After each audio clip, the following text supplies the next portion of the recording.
licensed tour guide and public historian Kaitlin Calogera parlayed her bachelor's degree in history with her love for education to found the first tourism company in Washington, D.C. focused exclusively on women's history. I kept asking myself the question, where are the women? And when searching for that representation, I often found those stories off the National Mall in the neighborhoods of Washington, D.C.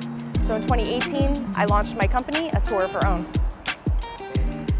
This structure behind me is a call box, and it used to be used for emergency services here in the city. We often see police or fire call boxes that folks would use outside of public places. Since we don't need those anymore, they've been converted into public art installations, and they're actually all across DC. There's hundreds of them. So the call box behind me represents a woman named Flora Moulton, who was a musician, and she was known for busking on these corners. She was here during the 50s and the 60s. Flora was a partially blind woman who played the slide guitar with a knife. And later on in her life, she became so popular and so well connected, she even played a private jam session with the Rolling Stones. This is an emergency call box honoring Alma Thomas, one of the greatest artists of our time.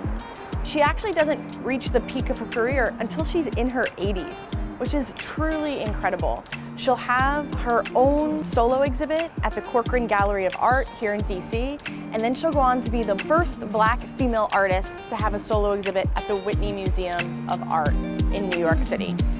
After she passes, Alma Thomas will have her artwork hanging in the White House during the Obama administration. It's also important to note down at the bottom here, it recognizes her as one of the first graduates of the art program at Howard University right here in DC.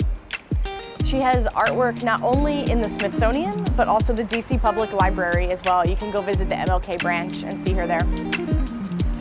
The National Museum of Women in the Arts is like the only one of its kind across the whole world.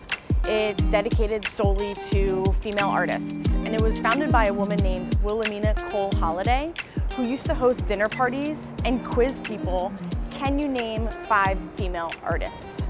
And when she found out that they struggled to do that, she created this museum, and it's one of the few places in DC where we get to honor women's artwork. In her book, 111 Places in Women's History That You Must Not Miss, Calogera asserts that her tours are a great way to connect with others.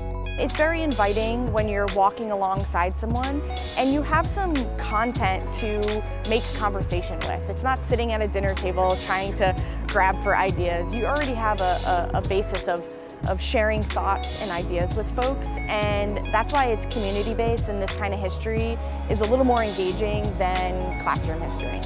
For more information about A Tour of Her Own, visit atourofherown.com.